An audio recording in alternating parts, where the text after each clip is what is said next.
untuk memperbaiki performa indukan, karena indukan di situ tidak hanya menghasilkan susu tapi dia kan menghasilkan pedet. Jadi untuk performanya supaya tidak pada waktu melahirkan besok itu tidak kekurangan nutrisi atau malnutrisi. Yang kedua itu juga membuat terapi. Setelah itu kempes ya, nanti kita buat terapi pemberian pakan stemming up. Ya, kita berikan stemming up. Jadi pada usia kebuntingan 8,5 bulan sampai 9 bulan itu kita beri stemming up dengan kadar protein 19 sampai 20. Bahkan kadang kalau dilihat sapinya itu masih membutuhkan kebutuhan protein agak tinggi ya bisa sampai 23. Itu untuk satu performanya juga indukannya. Yang kedua merangsang pertumbuhan ambingnya. Jadi ambing itu dia akan mekar seperti tadi ya. Itu saya kasih treatment pakan konsentrasnya 20% protein. Itu sudah kayak gitu. Mangkar. Iya. Ya, saya pernah ada satu yang saya kasih hingga 22, Pak. Saya kasihan. Wah, bingung bosan, aduh. Saya kira ya saya turunkan proteinnya. Padahal itu masih usia kandungan itu 8. Sudah 8,5 mau 9, Mbak. Kurang 1 bulan. Jadi mengembangnya itu kayak disebul gitu. Waduh, itu ada satu. Ini karena dia masih melahirkan baru 2 mingguan ini, produksinya aja dia sudah 17 sebenarnya. Nanti kan semakin itu kan nambah Iya, gitu. sampai 3 bulan. Iya, itu kan nambah terus. Genetiknya seperti itu, ibunya juga seperti itu. Kemungkinan Bu, karena itu sapi kita beli dari Boyolali. Ya, itu kemarin saya kasih standing up 20 aja. Waduh, kayak perahu gini. Itu untuk standing up itu formulanya apa saja? Untuk formulanya tadi pakannya sudah ada, itu kita beli pakan jadi, Pak. Oh, jadi. Ya, tapi untuk standing up saya tambah ada bungkil kelapa, kedelai. Waduh, kacang-kacangan. Ya, jadi untuk meningkatkan Merangsang. performanya dia. Untuk 20% aja udah gede, tapi 22-23 tuh kayak apa ya beda. Itu sampai jalan aja Nah, susah. itu kemarin itu aja dia mau melahirkan itu dia kan tidur ya, mau melahirkan kakinya udah kayak gini, udah bisa kayak gini. Nah itu kok gulingan ambing. Dan alhamdulillah kalau kita kasih stemming up, harapannya nanti tidak terjadi distokia. Distokia itu kelahiran yang jadi masalah penyungsang lah yang itu. Tapi belum pernah ada nyungsang ya, Pak? Ada, Bu. Ada. Ada. Tapi selamat. Selamat, alhamdulillah. Jadi kita rotasi. Diputer. Ya diputer di luar, saya putar di luar nggak bisa gerak. Akhirnya tangan saya masuk. Jadi saya reposisi, saya ambil itunya apa namanya kaki depannya sama penyelamatan monconya supaya dia kalau sudah pecah ketubannya, Pak, kalau tidak segera dikeluarkan pedai juga mati. Iya, nggak bisa Karena makan. minum itu Air kawah. ketuban ya. Itu aja begitu itu juga masih lemas pedetnya. Waktu saya angkat jantur urut juga sampai keluar, itunya lendinya sampai Keluar. Jadi penanganan kalau makanya walaupun saya pulang ke rumah tidak di sini, saya bisa pantau di tempat tidur saya itu di kamar ada CCTV. Iya, kalau nggak gitu saya repot. Kadang kan anak-anak yang di sini yang nunggu malam itu kan, aduh anak-anak muda itu kan ya kadang nguyur. Ngopi. Ya ngopi masih. itu ya kadang saya bensin Berarti itu dimanapun ingat kamu ya Pak. Iya. Iya. di handphone saya itu juga ada aplikasi Ngelinduri ya ambing. terutama kalau yang ada sapi sakit sama sapi mau melahirkan itu kayak tidur itu tidak nyenyak saya. Padahal bukan punya sendiri ya Bu ya. Punya dhewe karepmu ngono malah nek wong malah digadekne. Itu namanya cinta. Tanggung jawab. Cinta Jadi itu bertanggung jawab. terus penyakit-penyakit yang ada di sapi perah yang teman-teman harus waspadai adalah satu mastitis jelas ya. Mastitis itu penanganannya dengan cara dia dikuras ya sampai bersih, baru nanti setelah itu dikasih antibiotik dan diberi pemerahan berselang. Jadi kalau pemberian antibiotiknya sore, pagi tidak usah diperas, sorenya lagi baru diperas karena untuk pengaruh obatnya tadi. Selain itu di badan sapi juga Diperesnya itu setelah dikuras. setelah dikuras diobati, Ya. terus kalau dia meresnya atau mengobatinya sore Pak, Ya. pagi tidak boleh diperas Oh. Pendak sorenya. ya, sorenya lagi diperas. Setelah itu Terus hasil peresannya itu bisa dikonsumsi atau tidak dibuang? dibuang Buang. ya, dibuang karena ada antibiotik yang nempel langsung ya di situ. Biasanya itu si PPC ya, prokain penisilin itu biasanya yang dipakai. Nah itu tubuhnya juga harus ada penyeimbang antibiotik anti radang, ya bisa oksitetrasikline, terus sama jangan lupa vitamin. Untuk sapi perah ada perlakuan khusus untuk vitamin. Bagi sapi bunting, kalau bisa dikurangi untuk injeksi vitamin B-nya. Vitamin B itu panas, itu merangsang juga untuk apa namanya, mempercepat Pengempetan. iya, mempercepat fetesnya itu keluar, anaknya gitu ya. Jadi ada Teraga. belum waktunya gitu kan, biasa wis ben sapiku ben sehat aku tiki vitamin B mangane ben anu gitu. Itu ya ada kemungkinan bisa menjadi prematur. Itu saya baca di jurnal terakhir seperti itu. Jadi untuk vitamin B dikurangi aja kalau bisa. Penggunanya vitamin apa Pak? Kalau vitamin untuk sapi perah disarankan A, D, E, dan K. Ya, adik, vitamin adik, karena memang kan produksi adik. Enaknya itu aja lah ya, enak-enaknya. Nah itu A, D, E, K untuk perbaikan sel, untuk apa namanya penangkapan kalsium. Vitamin D-nya itu ya, vitamin A-nya itu untuk keseimbangan tubuh, metabolismenya juga bagus.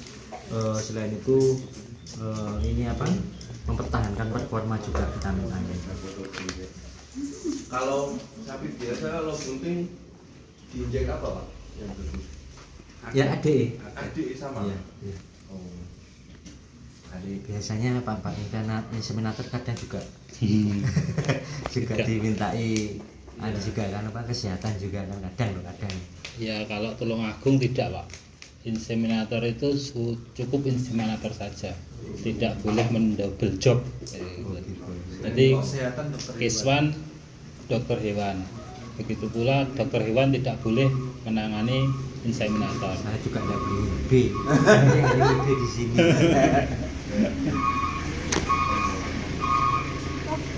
Ini susu.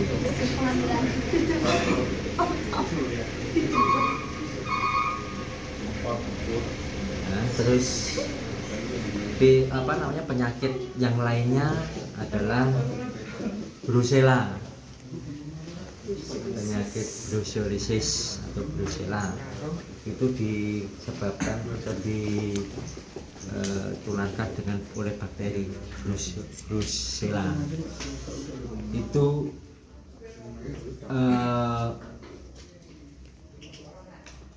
menyebabkan keguguran.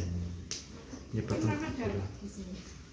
Dulu ada gejala aku, tapi setelah saya lakukan, saya lab negatif. Alhamdulillah negatif. Kan lupa ya Pak ya. Ya, jadi Brusela itu sangat menular. Menularnya di mana? Menularnya itu bisa ke sebelahnya. Jadi melalui cairan yang dikeluarkan dari yang terdampak. vagina itu nyiprat ke temannya, itu bisa menular. Dan bahkan untuk yang memelihara itu pun juga bisa mengakibatkan kemandulan. Zoonosis.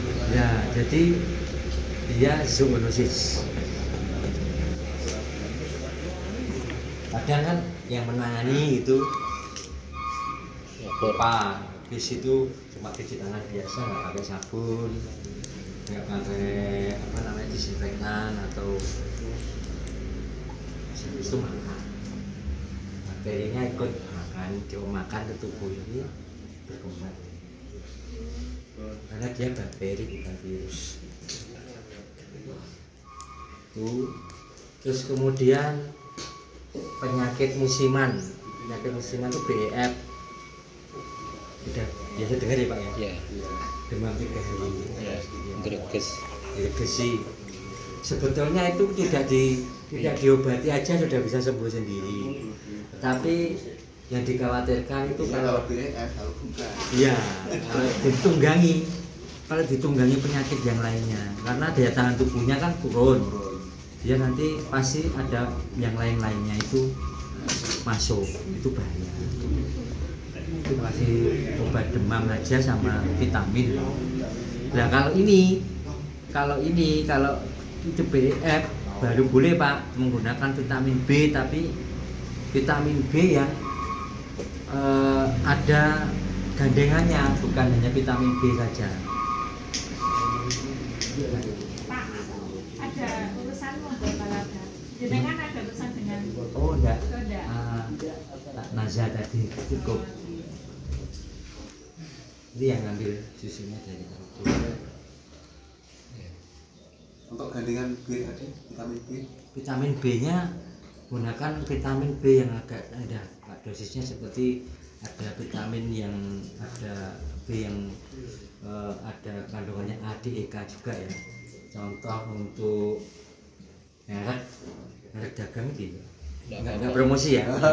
Ya biar dipakai gitu. Seperti injektamin seperti itu ya. Jadi dia tidak hanya vitamin B dok. Jadi ada B6, B1, B12.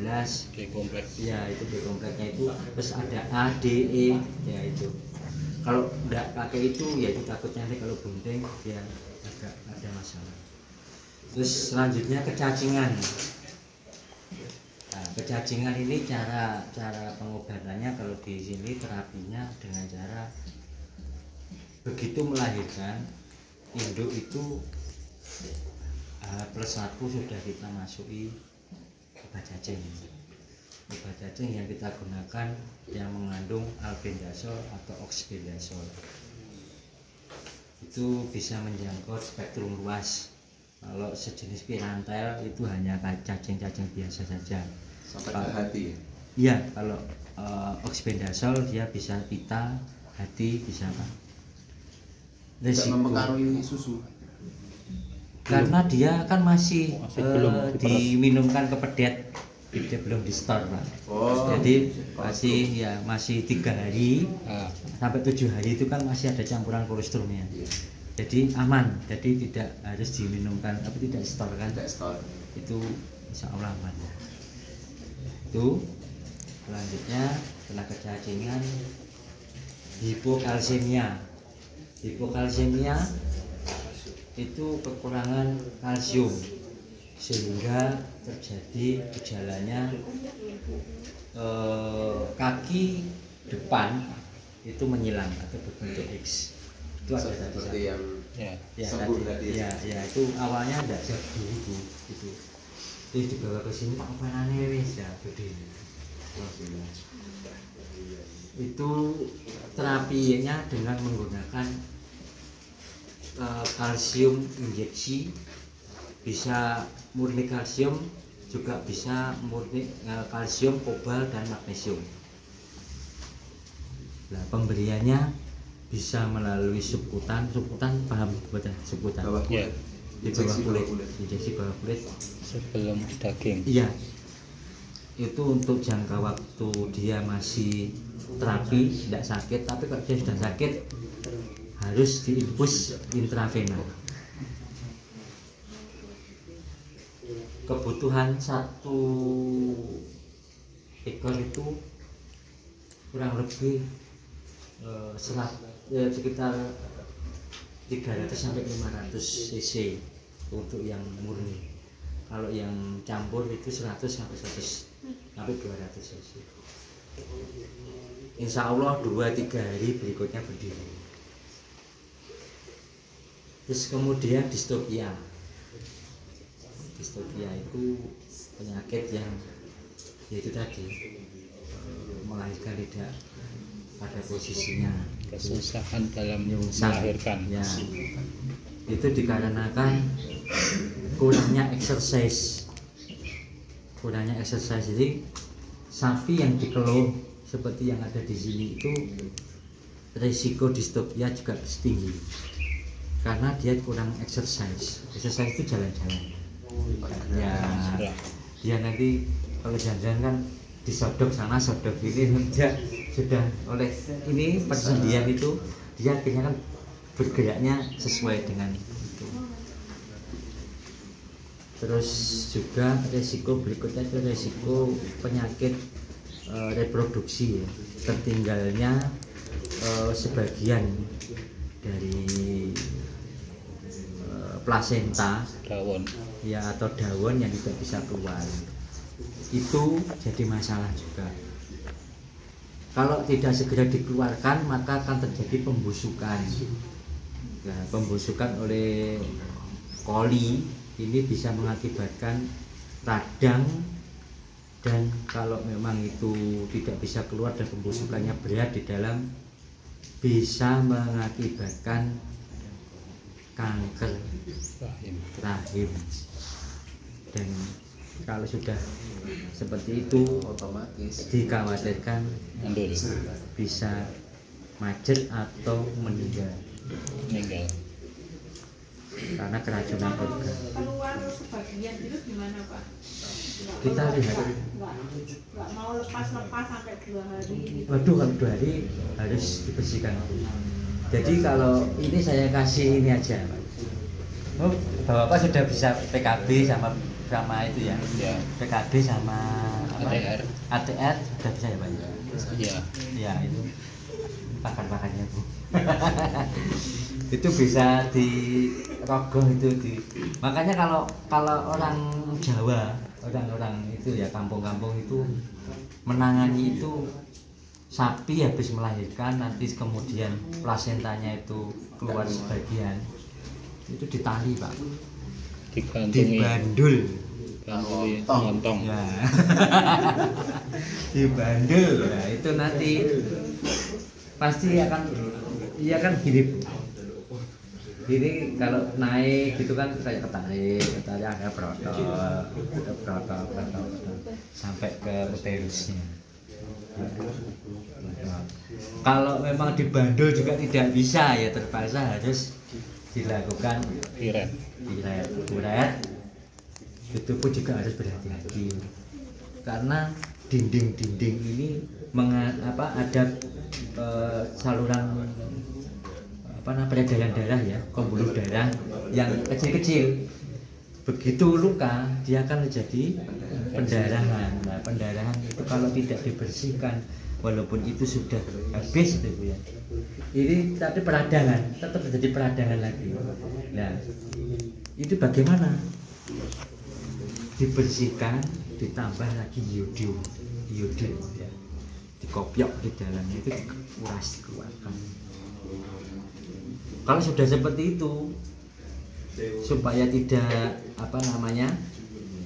terjadi masalah lagi kemajeran, baru nanti kalau emang dia masih ada peradangan dan ada masalah kita spul, iya Pak. disepul. Itu kita kasih kemoterapi biasanya apa namanya berupa sulfa trimetropin. Oh, biasanya mereknya Kolibakbolus itu loh, yang segini dimasukkan. Bolusnya bisa atau diencerkan dulu, kemudian disepulkan di dalam dengan menggunakan selang khusus itu. Kalau saya punya itu. Selanjutnya yaitu kulit sapi perah itu sangat tipis sehingga resiko miasis, set dia kan mesti luka, jatuh. Kenapa kok dikasih karpet dan sebagainya? Itu karena kalau misteri ini lunyu ya jatuh, nanti kalau dia kekasaran kegesek ini luka ada lalat hingga belah apa namanya telurnya itu berubah menjadi larva makan daging di larvanya. Itu namanya miasis. Itu harus diambil dulu, dibersihkan apa namanya setnya itu. Kalau tidak bisa menjangkau sampai dalam maka baru dikasih obat Ivermectin, merek dagangnya Ivomax, terus bisa Mectisan, bisa itu yang punyanya Medion itu. Semprot Gusanek tidak bisa dijangkau. Gusanek itu hanya untuk luar saja, Pak. Tidak bisa menjangkau. Tidak bisa. Itu. Nah, kalau lukanya sebetulnya harus, kalau Gusanek itu kan tanpa antibiotik, dia hanya membunuh larva sama telur-telurnya kalau yang di paparan masih belum dalam ya. Kalau antibiotiknya saya biasa menggunakan yang ada amoxicillinnya, lebih cepat penyembuhannya. Kayak yang sapi yang di bawah itu dulu datang di sana itu bekas luka PMK ya, jadi itu masih ini bahkan kerowok itu kita terapi, kita bersihkan, kita terapi semprot sama itu sudah mulai menutup, tinggal segini, awalnya segini. Dioplos itu berarti Pak semprotannya itu? Nggak ada, sudah jadi Pak. Merek dagangnya ada yang Limoxin, ada yang banyak. Langsung bisa diaplikasikan. Bisa. Terus itu, terus kemudian mencret atau diare. Nah itu biasanya kalau rumput yang diberikan adalah rumput celalu hijau, terus pakannya mengandung jamur, pakan konsentrasi mengandung jamur, kapang, itu bisa mengakibatkan diare. Nah, itu terapinya dengan pemberian antibiotik yang spektrumnya untuk pencernaan, biasanya berupa preparat sulfa. Ya, itu. Monggo dan ditanyakan ini untuk kesehatan. Untuk perawatan sapi darah itu ada perawatan khusus atau perawatan sapi darah itu hampir sama dengan pemeliharaan sapi potong ya, tapi cuma nanti pada waktu dia sudah menjelang mau dikawinkan, dia juga harus disupport dengan vitamin ADE karena untuk merangsang reproduksinya tadi. Dan untuk kecukupan nutrisinya 17-18% protein yang diberikan. Kalau dia mau kawin, ya mendekati usia masa kawin. Siap, ya, biasanya sampai umur berapa untuk siap kawin?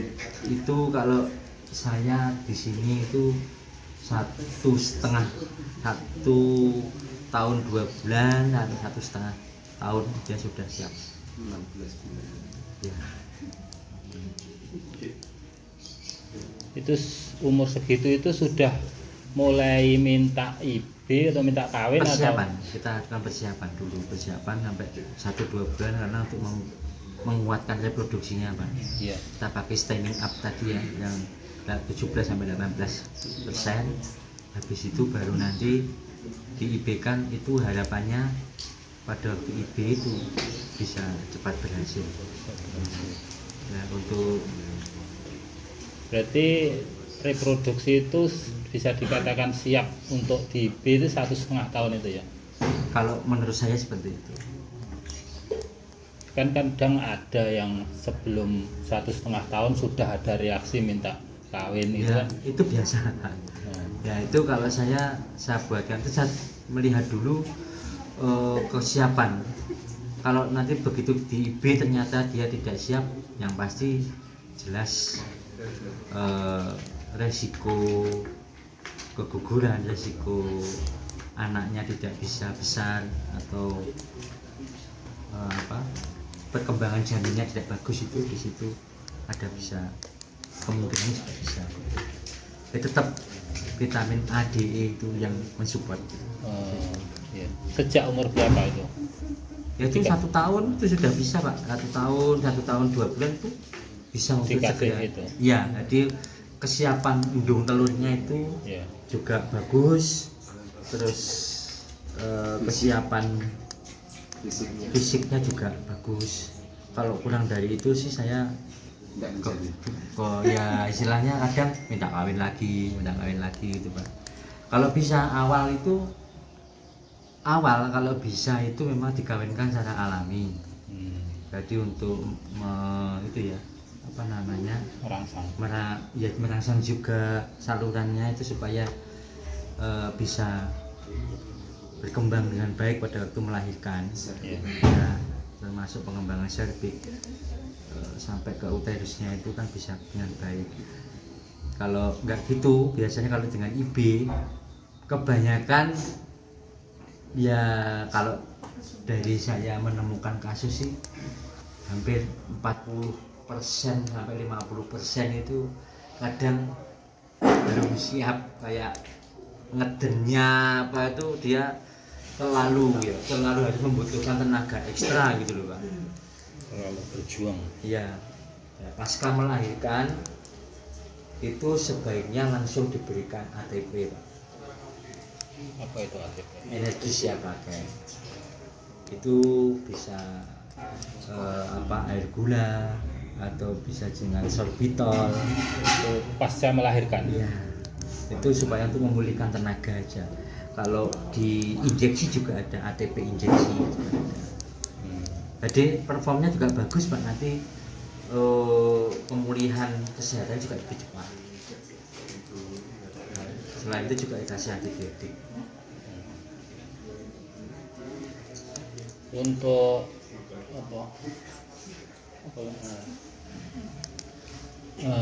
kegemukan itu bagaimana idealnya untuk sapi daro yang sudah siap kawin itu? Mungkin dia tidak boleh terlalu obesitas loh Pak. Kalau terlalu obesitas kan juga lemaknya itu mempengaruhi di reproduksinya juga. Ya kegagalan untuk reproduksinya juga ada. mungkin BCS 2 dari panjang. Iya bisa, karena dia terlalu gemuk. Makanya sapi darah itu jangan terlalu gemukkan. Apalagi kalau sapi betina itu kalau untuk gemukan itu resiko ngajarnya tinggi. Dok. Pak, untuk kan doro-doro tadi. Selesainya kolesterol itu setelah melahirkan itu berapa hari biasanya? Kalau saya di sini karena mulai 18 hari. 18 hari 18 hari itu tidak kita bolehkan untuk disetor. diminum, tidak boleh untuk disetorkan karena ikutan residu antibiotiknya masih ada di dalam. Plus 5. 18. Oh, 18 hari. Ya. Plus 15 sampai 18 hari. Karena apa, kalau kita masukkan resikonya ke yang mengkonsumsi. Ya. Nanti terjadi resistensi pada tubuh manusia.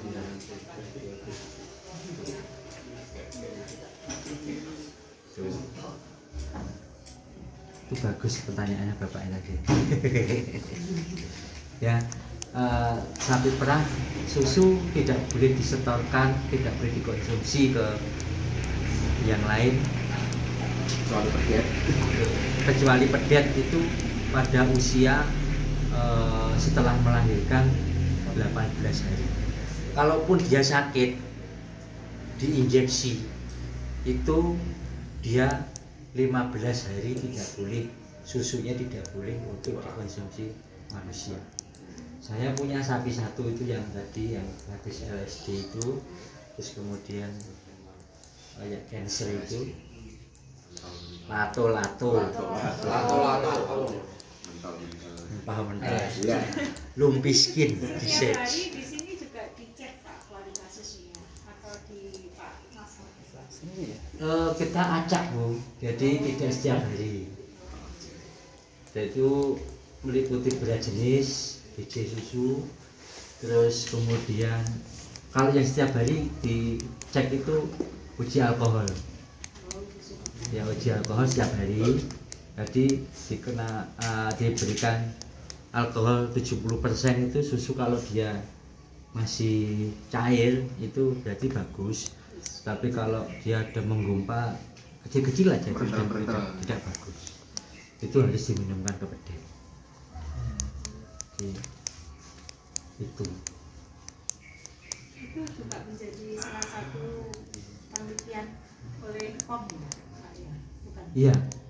Jadi pada waktu kesini BPOM itu ngecek Bu, itunya, jadi cara pemerahannya, terus habis diperah taruh di mana, disaring atau tidak, habis disaring itu memproduksinya dengan pasteurisasi yang bagaimana, yang menggunakan pemanasan panjang atau menggunakan pemanasan pendek, itu kan setelah itu dicek, kemudian penambahan porsi gula, terus penambahan esen yang digunakan itu seperti apa. Jadi yang susu yang dijual ini sudah melalui uji. Wah, aman.